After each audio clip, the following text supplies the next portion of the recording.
Sa gusali sa Binondo, Maynila, sa Binyan, Laguna naman. Di kabilang sunog ang sumiklat sa gitna ng mainit na panahon. Purok 16 sa barangay Lubogan, Turil District. Mabilis na kumara. June 27, 2022. Nang maganap ang isang malaking sunog sa poblasyon Monreal, Masbate.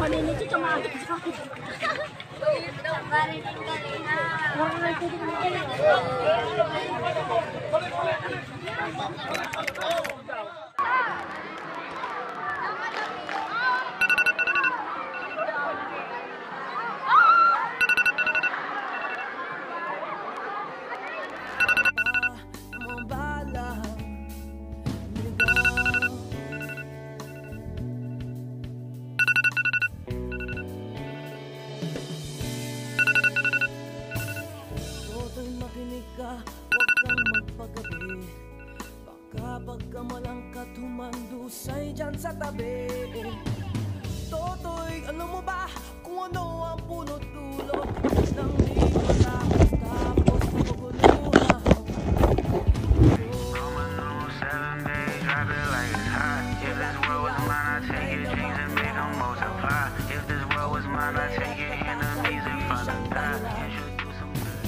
Hanggat marami ang lubog sa kahirapan. So class, ngayon, magkakaroon tayo ng Fire Awareness Campaign na pangungunahan ni Fire Officer Santi Luis Vergara. So class, good morning. Ako nga pala sa Santi Luis Vergara and I'll be demonstrating on how to properly use a fire extinguisher. So we will be using the back methods. First, the feet. Pull the pin in the hand. Second, you have to aim the nozzle at the base of the pipe. So first, ang gagawin natin is mahaon natin yung tube or ang tube. Then, aim natin sa wire. Third, you have to squeeze the lever slowly. Pagdating sa aktwal na pangyayari, ito ang mga dapat na gawin. Humingi ng saklolo. Tawagin ang hotline number ng BFP. Hanggat marami ang lubog sa kahirapan at ang hustisya ay para lang sa mayaman.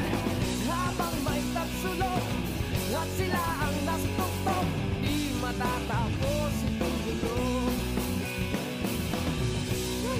Nasusunog ang bahay nila sa Ling. Ano?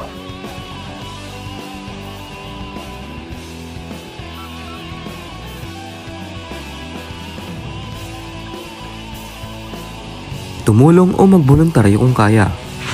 Gamitin ang mga natutunan. Kung wala kayong fire extinguisher sa bahay, may mga alternatibo tayong paraan. Tulad ng buhangin, powdered soap, coke, at mga bagay na bumubula. Ang tunay na kapayapaan ay makakamtan kung tayo ay may pagtutulungan. Makialam. Maging handa. Tumulong. Kumilos. Sa sunog, sama-sama. Ligtas ang nagkakaisa.